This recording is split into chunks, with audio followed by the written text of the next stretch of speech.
In a distant part of the galaxy, far from Earth and its familiar stars, an empire ruled with an iron fist. The Varnock Empire was vast, stretching across dozens of star systems and countless planets. It had grown strong by conquering weaker species and forcing them into submission. For centuries, no one dared to challenge their power. They were the rulers of the galaxy, feared and unchallenged.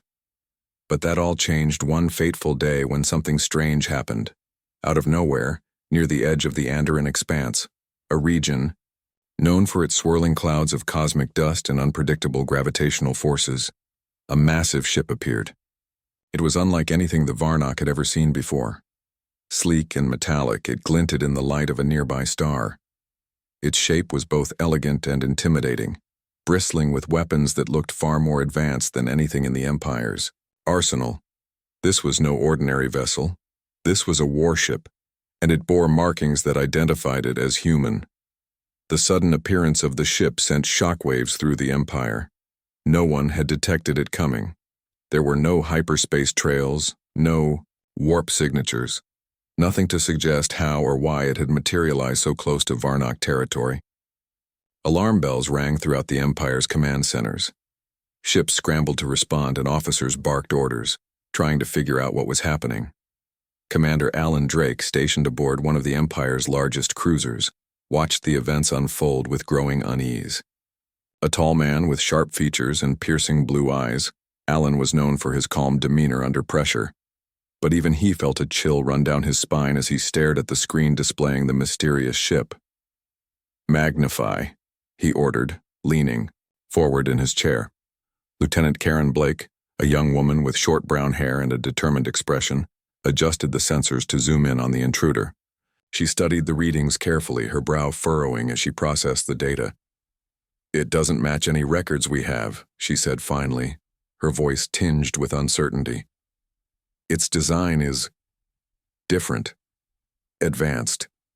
Alan frowned. "Different? How?"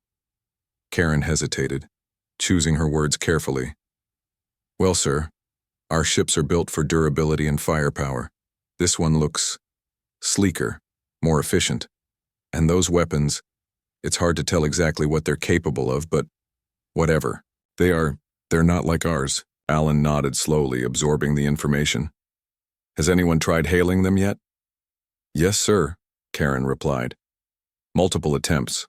So far, no response." The silence from the unknown ship was unnerving. In the vastness of space, communication was usually the first step when encountering another vessel. Even hostile forces typically exchange threats or demands. But this ship simply floated there, unmoving, as if it didn't care about the chaos it was causing. High above the Empire's capital planet, Chancellor Marcus Hale sat in his opulent throne room, surrounded by advisors and military leaders. A stout man with graying hair and cold, calculating eyes, Marcus was the supreme ruler of the Varnock Empire. He had spent decades consolidating power and crushing dissent, ensuring that his rule remained absolute. But now, for the first time in years, he felt a flicker of doubt. "Explain this to me again," he demanded, his voice low and dangerous. "How did this thing get here without us knowing?" Admiral Gregory Stone, the head of the Empire's fleet, shifted uncomfortably in his seat. "We don't know, Your Excellency. Our sensors picked it up only moments after it appeared. It's possible it used some form of cloaking technology, or perhaps it came through a wormhole." Marcus slammed his fist on the armrest of his throne. "Possible. Possible isn't good enough. I want answers, Admiral, now." Gregory nodded hastily. "Of course, Your Excellency. We're doing everything we can."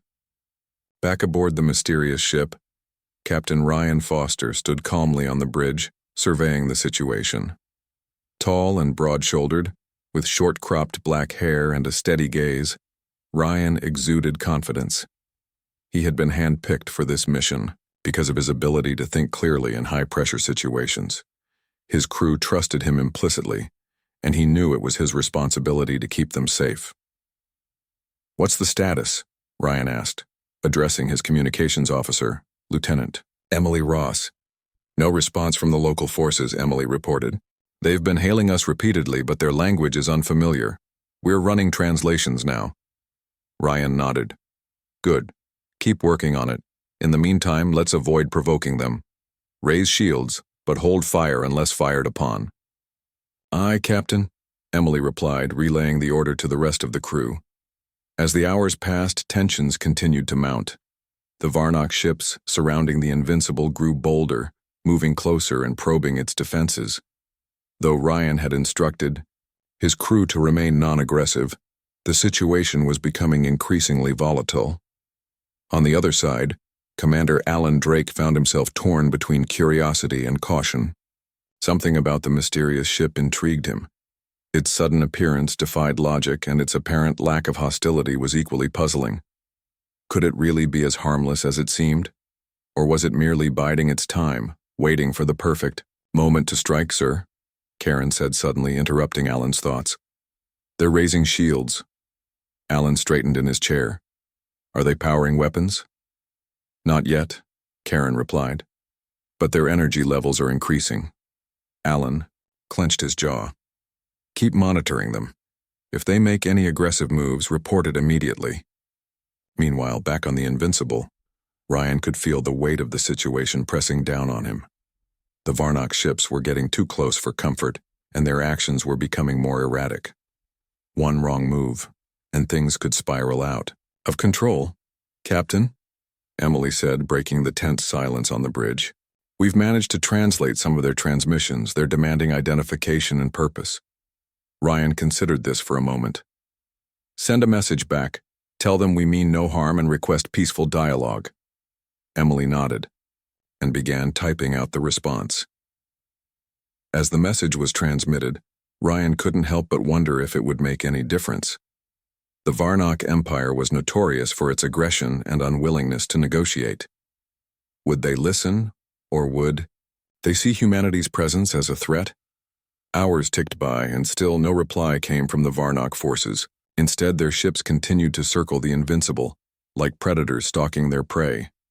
The tension was palpable, both aboard the human warship and among the Varnock commanders. Finally, just as Ryan was beginning to lose hope of avoiding conflict, the Varnock ships retreated slightly, forming a loose perimeter around the Invincible. It was a small gesture, but it signaled a shift in their approach. Perhaps they were reconsidering their stance, or perhaps they were simply regrouping for a larger attack. Whatever the case, Ryan knew that humanity's arrival in this galaxy had set off a chain reaction. Whether it led to peace or war remained to be seen. But one thing was certain: the Varnock Empire would never be the same again. The standoff between the Invincible and the Varnock fleet stretched on, hour after tense hour. Both sides were locked in a delicate dance of caution and suspicion.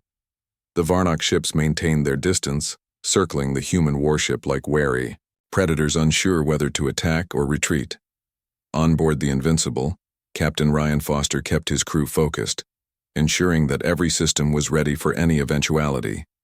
Lieutenant Emily Ross worked tirelessly at her station, monitoring communications and analyzing the alien transmissions they had intercepted earlier. She managed to piece together fragments of the Varnock language, enough to understand basic phrases and commands. It wasn't much, but it gave them a slight edge in understanding their opponents. Captain, she said finally, turning to face Ryan, I think I've got something. Ryan stepped closer, his expression calm but curious. What is it? They're discussing us, Emily explained. Some of their commanders are calling for an attack, while others want to wait and see what we do next. There's disagreement among them. Ryan nodded thoughtfully. That's useful to know. Keep listening. If they make any decisions, I want to hear about it immediately. Yes, sir, Emily replied, returning to her work. Meanwhile, aboard one of the Varnock cruisers, Commander Alan Drake wrestled with his own doubts. He had served the Empire faithfully for years, following orders without question. But something about this situation felt wrong. The mysterious ship hadn't fired a single shot, hadn't made any aggressive moves. Why would they come all this way just to provoke a fight? Sir, Lieutenant Karen Blake interrupted his thoughts. Their shields are still up, but they haven't armed their weapons yet. Alan frowned. They're playing it safe. Smart move if you're outnumbered. He paused. considering the implications. Do we have any idea why they're here? Karen shook her head. No, sir. Their motives are unclear. Some of our analysts think they might be explorers, while others believe they're spies sent by a rival faction, Alan sighed. Neither option makes sense. Explorers wouldn't show up in a warship this advanced, and spies wouldn't announce themselves so blatantly. He leaned back in his chair, rubbing his temples. This whole thing feels off. Back on the Invincible, the tension was beginning to wear on the crew. Despite their training, the silence from the Varnock forces was unnerving. Everyone knew that the situation could escalate at any moment.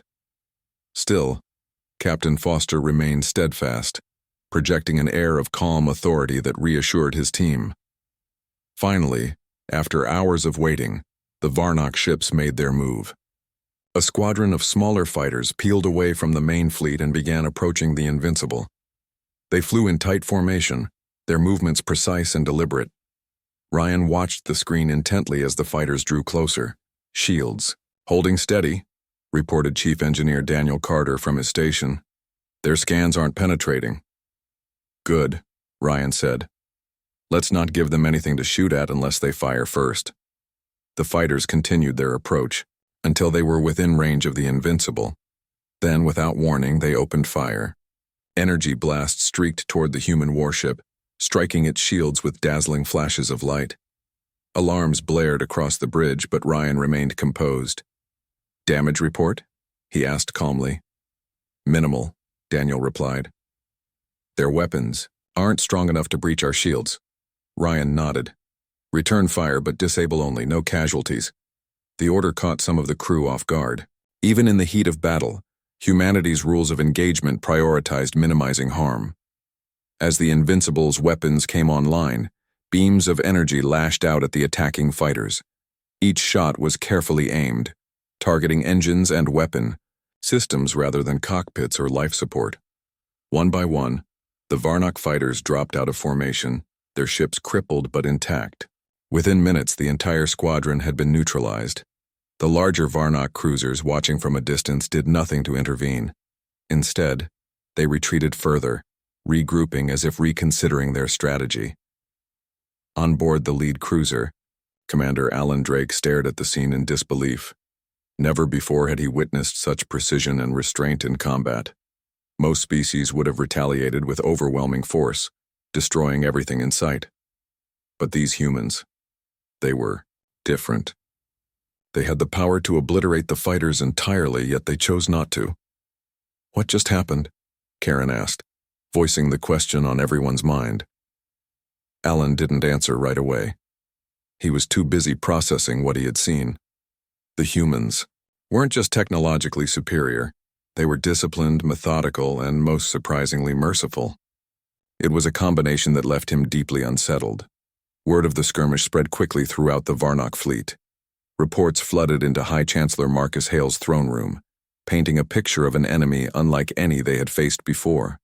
Marcus listened intently, his face growing darker with each update. This cannot stand, he growled, slamming his fist on the armrest of his throne. If we let them get away with this, it will embolden every rebel and dissident in the galaxy. We must crush them now, before they become a symbol of defiance. Admiral Gregory Stone shifted nervously. Your Excellency, with respect, we don't fully understand their capabilities yet. Attacking blindly could result in significant losses. Marcus glared at him. Are you suggesting we do nothing? That we allow this insult to go unpunished? No, Your Excellency, Gregory stammered. But perhaps we should gather more intelligence first, study their technology, find weaknesses. We don't have time for that, Marcus snapped. Send reinforcements, surround them. Cut off their escape routes. Do whatever it takes to bring them to heel. Gregory bowed his head. As you command, Your Excellency. As orders filtered down through the chain of command, the Varnock fleet began mobilizing for a full-scale assault. Cruisers and destroyers converged on the Invincible, forming a massive blockade designed to trap the human warship. Yet despite the overwhelming show of force, there was an undercurrent of unease among the Varnock crews. Stories of the earlier skirmish had already circulated, spreading fear and uncertainty. Back aboard the Invincible, Captain Foster received updates on the growing threat. His tactical officer, Lieutenant James Cole, studied the sensor readings, with growing concern. "They're massing around us, sir," he reported. "Looks like they're preparing for a coordinated attack." Ryan nodded. "How long until they're in position?" 20 minutes, maybe less." Ryan turned to Emily. "Any luck with deciphering their language?" "Some," she admitted. "Enough to send a message, but I'm not sure how receptive they'll be." "Try anyway," Ryan instructed. "Tell them we seek peace, not conflict. If they stand down, we'll withdraw." Emily hesitated. "Do you think they'll listen?" "I don't know," Ryan admitted. "But we have to try." As Emily worked on composing the message, Ryan addressed the rest of the crew. "Listen up, everyone. Things are about to get messy. Stay sharp, follow your training, and remember, we're here to protect, not conquer. Let's show them what humanity is capable of." The crew nodded, their resolve strengthening under Ryan's leadership. Whatever happened next, they would face it together. When the message was transmitted, the Varnock fleet ignored it completely. Moments later, the first wave of attacks began. Energy beams and missiles rained down on the Invincible, testing its defenses to the limit. But the human warship held firm, its advanced shielding absorbing the blows with ease. When the time came to retaliate, the Invincible unleashed its own barrage of firepower, disabling multiple Varnock ships with surgical precision. Commander Allen, Drake watched the battle unfold with mounting frustration. Every tactic they tried failed miserably against the humans' superior technology. Worse still, the Invincible continued to avoid inflicting unnecessary harm, even as the Varnock forces grew increasingly desperate. "They're toying with us," Karen muttered, her voice filled with disbelief. "We can't win this fight." Allen clenched his fists, torn between anger and admiration. For the first time in his career, he questioned the righteousness of the Empire's cause. Was this really the kind of power worth preserving? Or was it time for change? As the battle dragged on, cracks began to form in the Varnock ranks. Morale plummeted, and whispers of dissent started spreading among the lower-ranking officers and enlisted personnel. The myth of the Empire's invincibility was crumbling, and all because of one ship. By the time the fighting subsided, the Varnock fleet had suffered heavy losses, while the Invincible remained virtually unscathed. Captain Ryan Foster stood on the bridge, surveying the aftermath with a mixture of relief and concern. Humanity had proven its strength, but at what cost? And what would happen next? The aftermath of the battle left the Varnock Empire reeling. Their once unshakable confidence had been shattered by the unexpected arrival of the Invincible and its unmatched technological superiority. For the first time in centuries, fear rippled through the Empire's ranks. The humans had not only defeated their forces but had done so with precision and restraint, leaving many ships disabled rather than destroyed.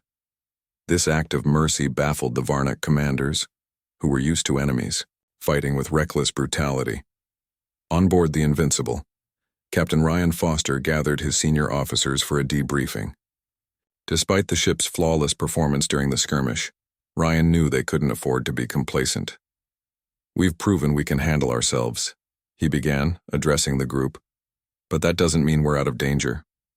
If anything, this fight will only make the Varnock more desperate. We need to stay one step ahead." Lieutenant Emily Ross nodded. "I've been analyzing their communication patterns. They're panicking. Some factions want to negotiate, while others are pushing for an all-out assault. There's no unity among them." "That could work in our favor," Ryan said thoughtfully. "If we can exploit those divisions, maybe we can avoid further bloodshed." Chief Engineer Daniel Carter raised a hand. "What about intel? Do we know why they're so aggressive? What's driving them?" Ryan shook his head. "Not yet, but I think it's time we found out."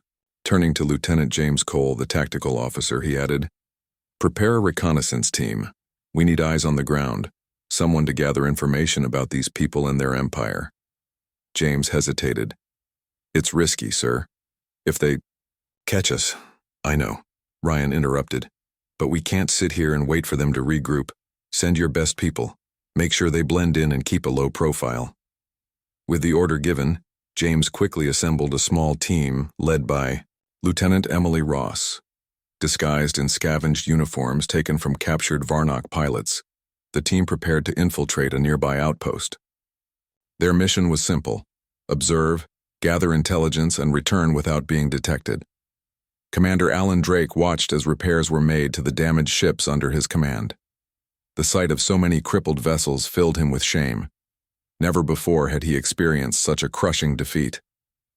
Worse still, the way the humans had fought, targeting engines and weapons instead of crew compartments, left him questioning everything he believed about warfare.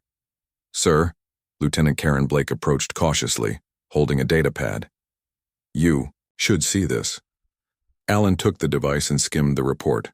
It contained intercepted transmissions from other sectors of the Empire, detailing widespread panic among civilian populations. Rumors of the human warship's arrival had spread like wildfire, sparking hope among oppressed species and dissent within the Empire's own ranks. "What does this mean?" Alan asked, his voice low. "It means chaos, sir," Karen replied. "People are starting to question the Empire's authority. Some are even talking about rebellion." Alan sighed heavily. He had always served the Empire loyally, believing in its mission to bring order to the galaxy. But now, faced with evidence of the suffering inflicted upon countless lives, he wasn't so sure anymore. Was this really the kind of order worth preserving? Meanwhile, Emily Ross and her team arrived at the Varnock outpost undetected. The facility was bustling with activity, though there was a palpable tension in the air. Soldiers moved hurriedly between buildings and patrols scanned the perimeter with heightened vigilance. Emily signaled for her team to split up. Each member had a specific task. One would hack into the outpost's mainframe, another would eavesdrop on conversations, and Emily herself would document the conditions inside the facility. As she moved through the corridors, she noticed something disturbing. Rows of cells lined the walls, each containing prisoners from various alien species. Many looked malnourished and weak, their eyes hollow with despair. In one cell, she spotted a young girl clutching a tattered doll. Her frail frame and sunken cheeks spoke volumes about the hardships she had endured. Emily felt a pang of guilt. Humanity had always prided itself on freedom and justice, yet here was proof of atrocities committed under the Empire's rule. As she continued her investigation, Emily overheard two guards discussing recent events. "Did you hear about the rebels on Krylos?" one asked. "They've taken control of the supply depot. Word is they're getting help from outsiders." "Outsiders?" the other guard scoffed. "Who would dare stand against the Empire?" "The humans," the first guard whispered.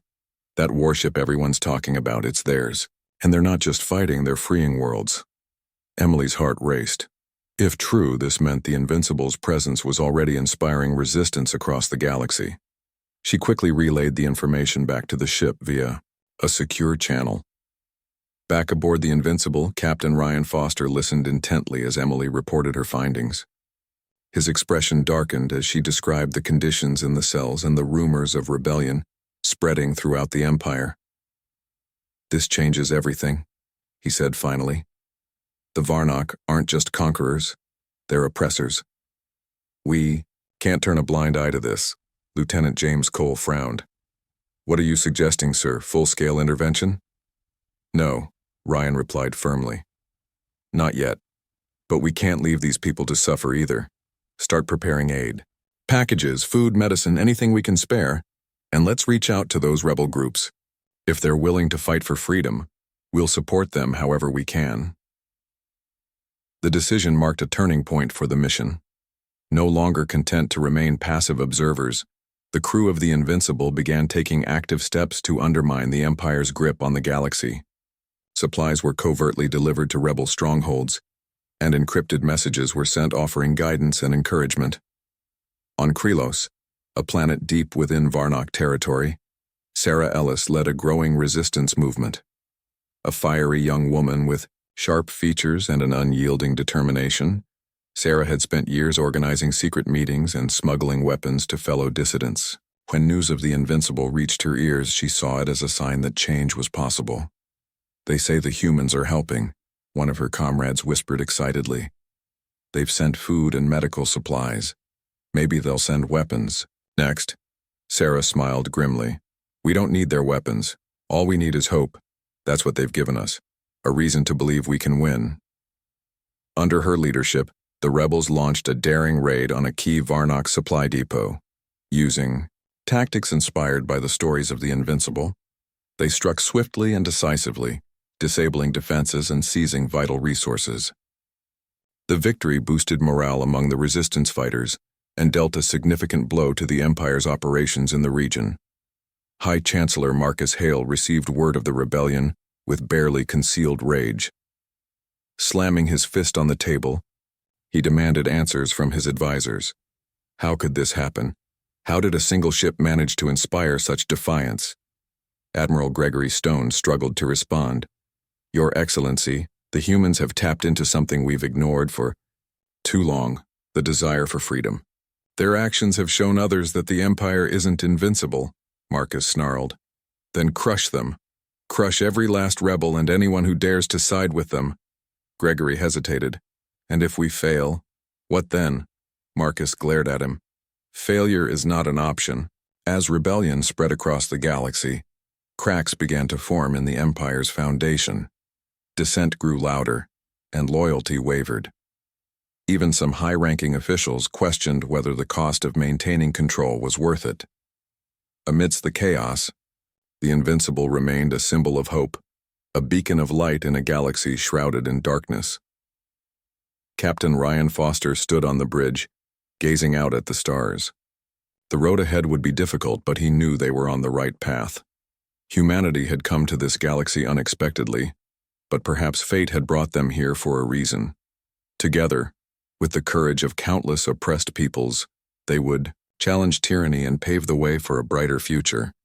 The rebellion against the Varnock Empire was gaining momentum, spreading like wildfire across the galaxy. On dozens of planets, oppressed species rose up to challenge their overlords.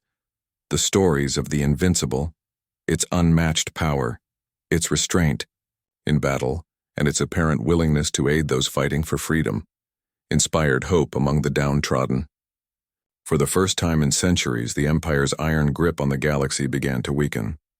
On board the Invincible, Captain Ryan Foster and his crew worked tirelessly to support the growing resistance movement. They sent encrypted messages to rebel leaders, offering strategic advice and coordinating supply drops. Food, medicine, and basic tools were delivered to key locations, helping sustain the fighters who dared to defy the Empire. But despite their efforts, Ryan knew they couldn't win this fight alone. The rebels needed more than just supplies. They needed inspiration, and perhaps a symbol of unity. Lieutenant Emily Ross returned from another reconnaissance mission, her face pale but resolute. She had witnessed horrors that haunted her dreams, entire villages razed, families torn apart, and countless lives lost under the Empire's brutal rule. Yet she also saw courage in the eyes of those who refused to surrender. "Captain," she said as she entered the bridge, "the people are ready to fight. They just need someone to lead them." Ryan nodded thoughtfully. "And we can't be that leader. Humanity is still an outsider here. If we step in too directly, it could backfire. We need someone they trust, someone who understands their pain." Emily hesitated before responding. "There's a woman named Sarah Ellis. She's leading the resistance on Krylos. From what I've seen, she's fearless and smart. People listen to her." Ryan's expression softened. "Then let's make sure she has everything she needs. Weapons, intel, whatever it takes." Sarah Ellis stood on the edge of a makeshift battlefield, her heart pounding with a mix of fear and determination. Around her, rebels prepared for another assault, a desperate bid to seize control of a heavily fortified Varnock outpost. Supplies from the Invincible had given them a much-needed boost, but they were still outnumbered and outgunned. Still, Sarah refused to give up. Every victory, no matter how small, brought them closer to freedom. "Are you sure about this?" asked one of her lieutenants, a wiry man named Alex. "Their defenses are strong. We could lose a lot of people." "We'll lose more if we do nothing," Sarah replied firmly. Her voice carried a quiet authority that silenced any further objections. Turning to the rest of the group, she added, "Remember why we're doing this. Not just for ourselves, but for everyone living under the Empire's shadow. Today, we take another step toward breaking their chains." As the rebels charged forward, Sarah led the way, her weapon raised high. The sound of blaster fire filled the air, echoing off the rocky terrain. Though the battle was fierce, the rebels fought with a ferocity born of desperation. Slowly but surely, they pushed through the Varnock lines, capturing the outpost and securing vital resources. News of the victory spread quickly, boosting morale across the galaxy. Other resistance groups took notice, drawing strength from Sarah's success. In secret communications, they began coordinating their efforts, forming a loose alliance united by a common goal: the downfall of the Varn-born Empire. Commander Alan Drake watched these developments with a mixture of awe and unease. He had always believed in the Empire's mission to bring order to the galaxy, but now he questioned whether that order was worth the cost. The cruelty and oppression he had witnessed firsthand weighed heavily on him. More and more he found himself sympathizing with the rebels and with the humans aboard the Invincible. "Sir," Lieutenant Karen Blake interrupted his thoughts. "We've received reports of coordinated attacks across multiple sectors. It seems the rebels are working together." Alan frowned. "Working together? That's new." "Yes, sir. And they're targeting critical infrastructure, supply depots, communication hubs, anything that weakens the Empire's ability to respond." Alan sighed deeply. "It's only a matter of time before they come for us." Karen hesitated before speaking again. "What will you do when that happens?" "I don't know," Alan admitted. His loyalty to the Empire was wavering, but turning against it would mean risking everything, including his life. Still, the idea of continuing to serve a regime built on suffering felt increasingly unbearable. Back aboard the Invincible, Chief Engineer Daniel Carter made a breakthrough while analyzing fragments of alien code intercepted during earlier communications. Hidden within the data were blueprints for advanced technology stolen from conquered species and repurposed by the Varnock for their own use. Some of it bore striking similarities to ancient human designs, remnants of Earth's earliest ventures into space exploration. "This is bad," Daniel muttered as he showed the findings to Captain Ryan Foster. "They've been scavenging tech from other civilizations, not just using it, but modifying it to suit their needs. This isn't innovation, it's theft." Ryan's jaw tightened. "And some of it comes from humanity?" "It looks that way," Daniel confirmed. "Whoever sold or gave away our tech probably didn't realize what they were unleashing." The revelation added a new layer of urgency to their mission. Not only were the Varnock's oppressors, they were also thieves, exploiting weaker species for their own gain. Humanity's arrival might have been accidental, but it had placed them in a position to right past wrongs. High Chancellor Marcus Hale convened an emergency council meeting to address the escalating crisis. The once mighty empire was unraveling before his eyes, and he was running out of options. "We must retaliate," he declared, slamming his fist on the table. "Every rebel stronghold must be destroyed. Every traitor must be executed. No mercy." Admiral Gregory Stone shifted uncomfortably. "Your Excellency, such extreme measures may only fuel the rebellion further. Many of our own soldiers are questioning your orders. Morale is at an all-time low." Marcus glared at him. "Are you suggesting I show weakness, compassion? That's what got us into this mess." "No, Your Excellency," Gregory stammered. "But perhaps we should consider negotiation, a temporary truce at least until we regain control." "Never," Marcus roared. "The Empire does not negotiate with rebels or humans." As tensions reached a boiling point, Commander Alan Drake faced a decision that would change his life forever. During a routine patrol near the outskirts of Varnock territory, his cruiser intercepted a distress signal from a rebel convoy. Against protocol, he ordered his crew to investigate. What they found shocked them. A group of unarmed civilians fleeing from advancing Varnock forces. "These people are innocent," Karen whispered, staring at the screen. "If we leave them, they'll die." Alan clenched his fists, torn between duty and conscience. Finally, he made his choice. Prepare the transport bay. We're bringing them aboard. The act of defiance did not go unnoticed. When word reached high command, Alan was branded a traitor. Rather than face execution, he chose to defect, taking his ship and crew with him. Together they joined the rebellion, bringing valuable knowledge of the Empire's weaknesses and tactics. With Alan's defection, the tide turned decisively in favor of the rebels.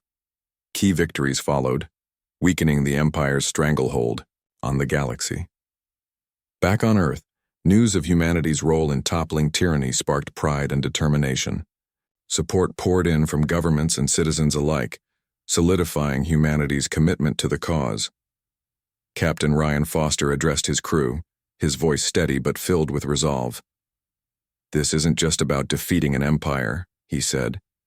"It's about proving that even in the darkest corners of the galaxy there's always hope. Let's finish what we started." As the galaxy braced for the final showdown, the stage was set for a battle that would determine the fate of billions. Humanity, rebels, and defectors stood united, ready to face the crumbling empire head-on. The road ahead would be perilous, but together, they were unstoppable. The galaxy was on the brink of chaos. The Varnock Empire, once a symbol of unshakable power, was crumbling under the weight of rebellion and internal dissent. Its vast fleets, once feared across star systems, were now scattered and demoralized. On one side stood the rebels, ordinary people driven by desperation and hope, and on the other, humanity's warship, the Invincible, whose arrival had ignited a spark of defiance that refused to be extinguished. Captain Ryan Foster paced the bridge of the Invincible, his mind racing with plans for the final push against the Empire. The time for caution was over. Every day, the Varnock held on to power meant more suffering for countless innocent lives. He turned to Lieutenant Emily Ross, who had just returned from another covert mission. "What's the situation on the ground?" he asked. Emily hesitated before answering. Her missions had taken her deep into enemy territory, where she'd seen firsthand the toll the rebellion was taking on both sides. "The Empire's forces are stretched thin," she began. "They're trying to defend too many planets at once, but they're still dangerous. Their leaders are desperate, and desperate people do reckless things." Ryan nodded grimly. "We can't afford to underestimate them. Not now." Sarah Ellis, leader of the Krylos resistance, stood in a hidden bunker surrounded by maps and tactical displays. Her once neat uniform was now worn and patched, but her resolve remained unbroken. Around her, rebel commanders debated strategy, their voices rising in heated argument. Finally, Sarah raised a hand, silencing the room. "Listen to me," she said firmly. "We've come this far because we've fought smart. We don't have the numbers or the weapons to face the Empire head-on, but we have something they don't. Heart. And if we stick together, we can win." Her words calmed the group, and soon they were focused again, planning their next move. Thanks to intelligence provided by the Invincible, they knew the Empire's capital world was vulnerable. Supplies were running low, morale among its troops was plummeting, and dissent within its ranks was spreading. It was time to strike at the heart of the Empire itself.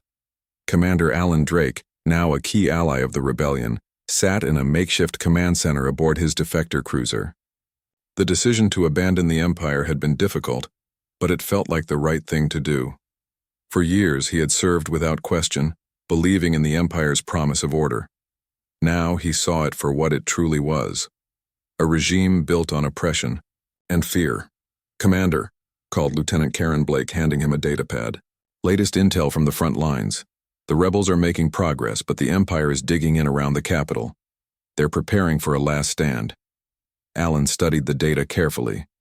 "They'll throw everything they have at us. We need to hit them hard and fast before they can regroup." Karen nodded. "Agreed. But how do we coordinate with the others? The rebels are spread out, and communication isn't always reliable." "That's why we'll rely on the Invincible," Alan replied. "They've got the tech to keep us connected. We just need to trust them and each other." Back aboard the Invincible, Chief Engineer Daniel Carter worked tirelessly to enhance the ship's capabilities. Knowing the upcoming battle would be the most critical of their mission, he pushed himself and his team to the limit. "We need every advantage we can get," he told Captain Ryan Foster during a status update. "I've boosted our shield generators and recalibrated the weapons systems. If everything goes according to plan, we'll hold the line long enough for the rebels to break through." Ryan placed a hand on Daniel's shoulder. "Good work. Keep it up." As the crew prepared for the final assault, Lieutenant Emily Ross approached Ryan with news. "Sir, I've been monitoring the Empire's communications. Chancellor Marcus Hale is rallying his remaining forces for a massive counterattack. He's calling it Operation Reckoning." Ryan frowned. "Reckoning? Huh? Sounds like he's planning to go down swinging." "He might," Emily agreed. "But there's something else. Some of his own officers are starting to question his leadership. There's talk of mutiny." Ryan's eyes narrowed. "If that happens, it could turn the tide in our favor. Let's make sure those rumors reach the right ears." High Chancellor Marcus Hale paced the halls of his fortress-like palace on the Empire's capital world. His once imposing figure now seemed diminished, his face lined with stress and frustration. Reports of defeats poured in daily, painting a bleak picture of an empire on the verge of collapse. Yet Marcus refused to surrender. "This is our home," he snarled during a meeting with his top advisors. "We will defend it to the last man." Admiral Gregory Stone, who had reluctantly stayed loyal despite his doubts, tried to reason with him.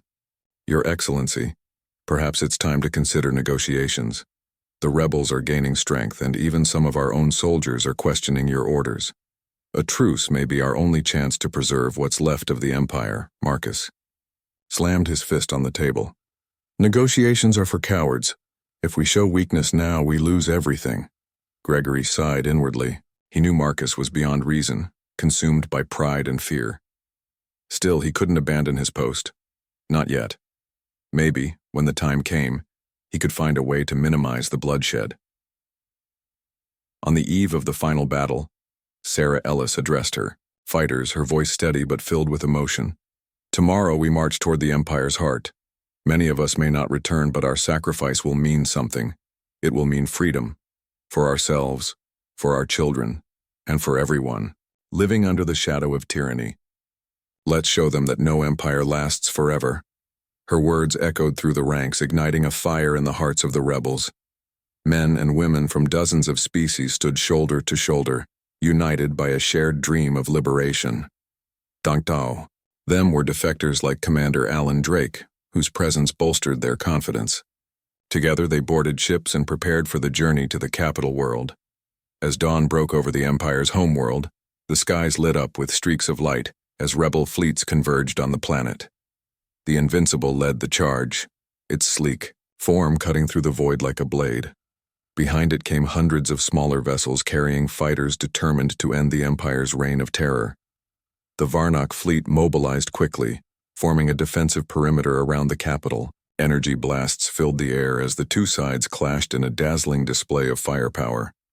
Despite being outnumbered, the rebels fought with unmatched determination.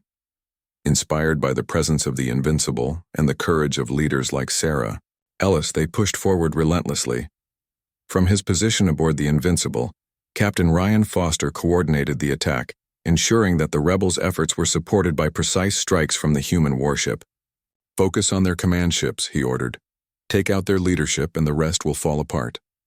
Meanwhile, Commander Alan Drake led a daring raid on a key orbital station, disabling its defenses and allowing rebel forces to land safely on the planet below.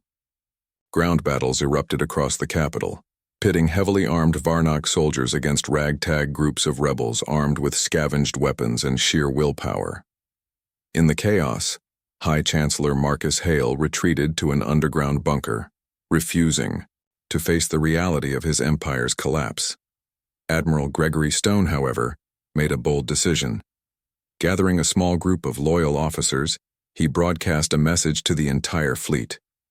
"Soldiers of the Empire," he declared, his voice calm but firm, "the time has come to lay down our arms. Our cause is lost, and continuing this fight will only bring more death and destruction. Stand down and let us rebuild, not as conquerors, but as equals." His words sparked confusion among the Varnock forces, many of whom were already weary of the endless conflict. Slowly but surely, pockets of resistance began to surrender, weakening the Empire's defenses further. By the time the dust settled, the rebels had secured victory. The capital city lay in ruins, but the oppressive regime that had ruled it for centuries was finally gone. As survivors emerged from hiding, they cheered the arrival of their liberators. Among them was Sarah Ellis, who walked through the streets with tears in her eyes, overwhelmed by the magnitude of what they had achieved. Above the planet, Captain Ryan Foster watched the scene unfold from the bridge of the Invincible. Though the battle was won, he knew the real work was just beginning. Rebuilding a shattered galaxy would take time, effort, and cooperation. But for the first time in a long while, he allowed himself to feel a glimmer of hope. "We did it," Lieutenant Emily Ross said softly, standing beside him. "Against all odds, we actually did it." Ryan smiled faintly. "Yes, we did, but the hardest part comes next. Let's make sure we don't waste this chance." As the galaxy began to heal, the legacy of the Invincible and its crew became a symbol of unity and resilience. Humanity's unexpected arrival had changed the course of history, proving that, even in the darkest times, a single act of courage could light the way to a brighter future. The battle was over, but the galaxy still bore the scars of centuries of oppression. The Varnock Empire, once a towering force of tyranny, had fallen. Its capital world, once gleaming with monuments to conquest, now lay in ruins, a stark reminder of the cost of freedom. Yet amidst the destruction there was hope. For the first time in generations, oppressed species could look to the stars without fear. The rebels, united by their shared struggle, began the daunting task of rebuilding. On board the Invincible, Captain Ryan Foster addressed his crew one last time before setting course for Earth. "We came here by chance," he began, his voice steady but tinged with emotion. "But what we've done wasn't an accident.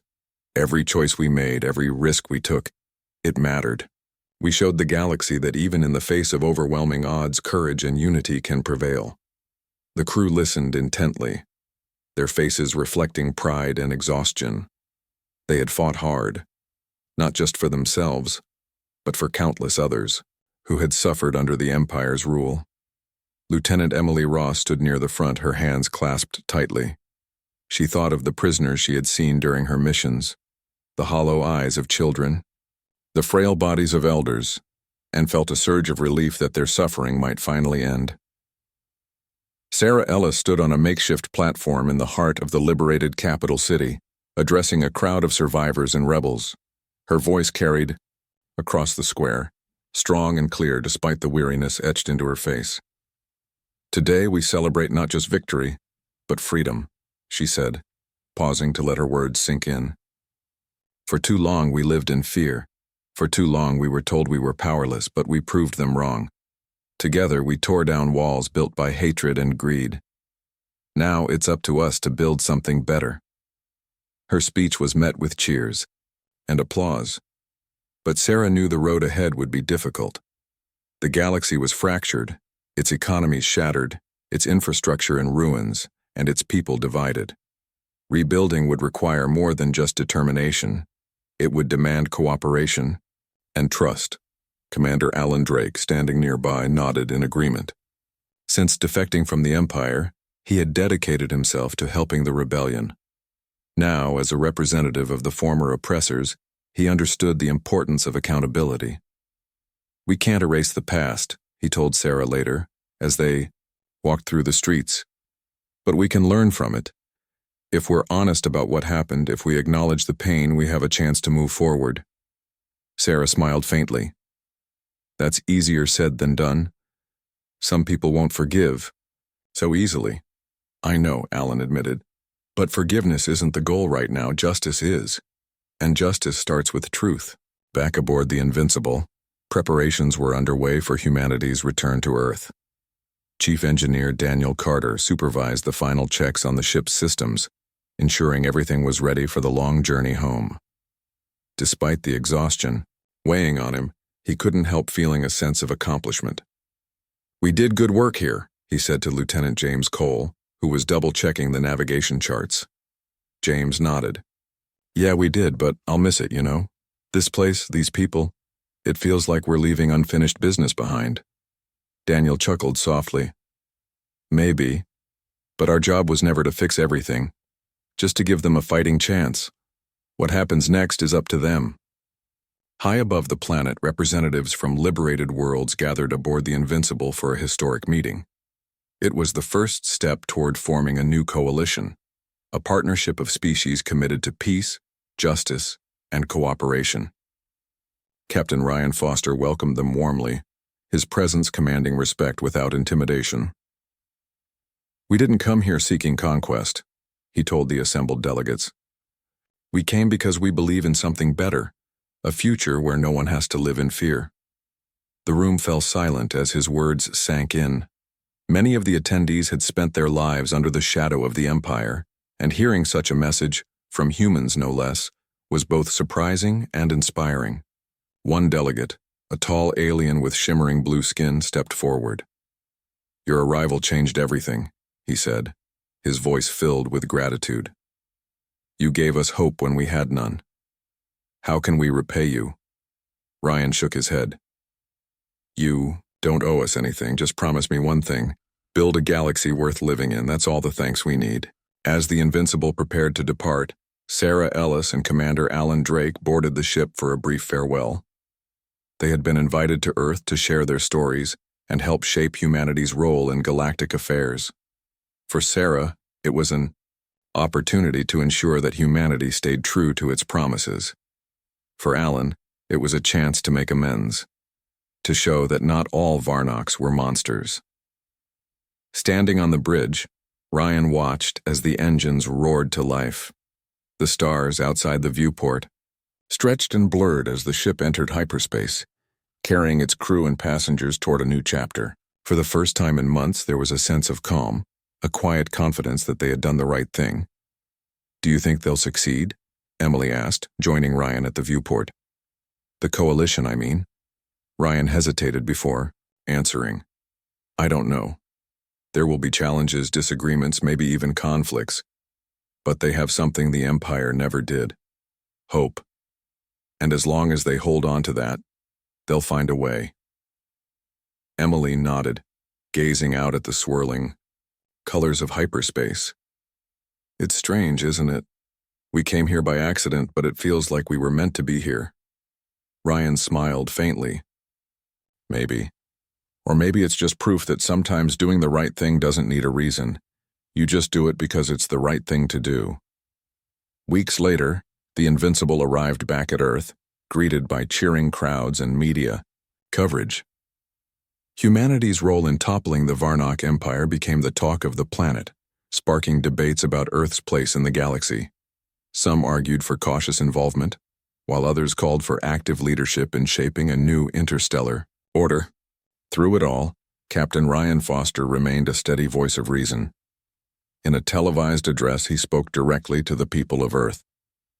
"This mission taught us something important, that humanity's greatest strength isn't our technology or our power.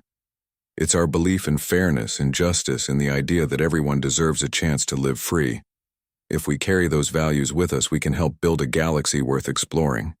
His words resonated deeply, inspiring a wave of support for continued engagement with other species. Diplomatic teams were dispatched to foster alliances, and humanitarian aid flowed freely to planets still recovering from the Empire's collapse. Months turned into years, and the galaxy slowly began to heal. The coalition grew stronger, uniting species that had once been enemies under a common banner of peace. On Krylos, Sarah Ellis became a symbol of resilience, leading reconstruction efforts and advocating for equal rights.